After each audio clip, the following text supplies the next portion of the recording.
பொதுவாக குரங்குல இருந்து மனுஷன் வந்தாங்க அப்படின்னு சொல்லுவாங்க. ஆனால் இஸ்லாத்தில் ஒரு சில மனிதர்கள் மனிதர்களாக இருந்து குரங்குகளாக மாற்றப்பட்டிருக்காங்க. இந்த வரலாற்று நிகழ்வை தான் குர்ஆன் கூறும் தீர்ப்புகளில் இன்னைக்கு 5th வீடியோவாக நம்ம தெரிஞ்சுக்க போகிறோம். அஸ்ஸலாமு அலைக்கும் வரஹ்மத்துல்லாஹி வபரகாத்துஹு. அந்த காலகட்டத்தில் யூதர்கள் அப்படின்னு ஒரு சில மக்கள் வாழ்ந்து வந்தாங்க. அவங்க தௌராத் அப்படிங்கிற ஒரு குறிப்பிட்ட வேதத்தை பின்பற்றிட்டு இருந்தாங்க. அந்த வேதத்தில் அவங்களுக்கு சொல்லப்பட்ட ஒரு கட்டளை என்ன அப்படின்னா, சனிக்கிழமையில் அவங்க எந்த ஒரு தொழிலும் செய்யக்கூடாது. இந்த யூதர்களுடைய பெரும்பான்மையான தொழில் எதுவாக இருந்துச்சுன்னு சொன்னால், கடற்கரையில் மீன் பிடிச்சு வாழ்கிறது. யூதர்கள் சனிக்கிழமை மீன் பிடிக்க கூடாது அப்படிங்கிறது தான் அல்லாஹுடைய கட்டளையாக இருந்துச்சு. இதை கொண்டு அல்லாஹ் அவங்கள சோதிச்சான். மற்ற நாட்களை விட இந்த சனிக்கிழமை தினத்தில் அதிகமாக இந்த மீன்கள் கடலுக்கு வெளியில் தலை காட்டக்கூடியதாக இருந்துச்சு. இதனால் பொருளாதார பணத்தாசை கொண்ட சில மோகம் கொண்ட மக்கள் என்ன செஞ்சாங்கன்னு சொன்னால், அந்த மீன்களை பிடிப்பதற்கு சனிக்கிழமை தினத்தில் முற்பட்டாங்க. இதன் மூலியமாக அல்லாஹுடைய கட்டளையும் அவங்க மீற ஆரம்பித்தாங்க.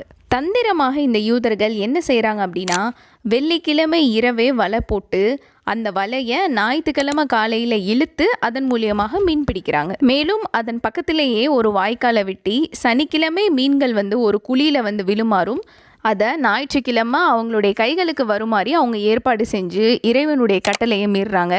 இதை பார்த்த அந்த கிராமத்தில் இருக்கக்கூடிய சில நல்ல மக்கள் என்ன சொல்கிறாங்க அப்படின்னா, இந்த மாதிரி தவறுகளை செய்யாதீங்க, அல்லாஹுடைய கட்டளைக்கு கட்டுப்படுங்க, அவனுக்கு துரோகம் செய்யாதீங்க, இந்த மாதிரி விளையாட்டுகள் விபரீதத்தை உண்டு பண்ணும் அப்படிலாம் அந்த நல்ல மக்கள் எடுத்து சொல்கிறாங்க.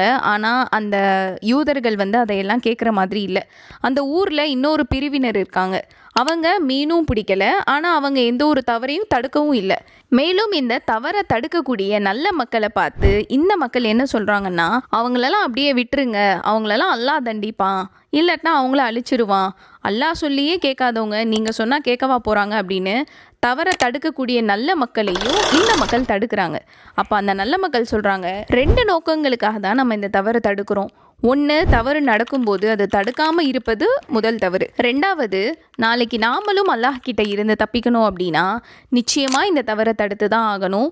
ஒருவேளை நம்ம சொல்கிறது கேட்டு கூட அவங்க இந்த தவறை செய்யாமல் இருக்கிறதுக்கு ஒரு வாய்ப்பு இருக்குது அப்படின்னு அந்த நல்ல மக்கள் சொல்கிறாங்க. சனிக்கிழமை மீன் பிடிக்கக்கூடிய தொழிலை விடுற மாதிரி இல்லை, இந்த தவறுகள் நடந்துக்கிட்டே இருக்குது. ஒரு நாள் அல்லாஹுடைய வேதனையும் வருது. ஒரு நாள் அவங்க எல்லாம் உறங்க சென்ற போது காலையில் நல்ல மக்கள் பார்க்குறாங்க, அந்த யூதர்களை காணல. அந்த யூதர்களுடைய வீடுகள் எல்லாம் மூடப்பட்டிருக்கு.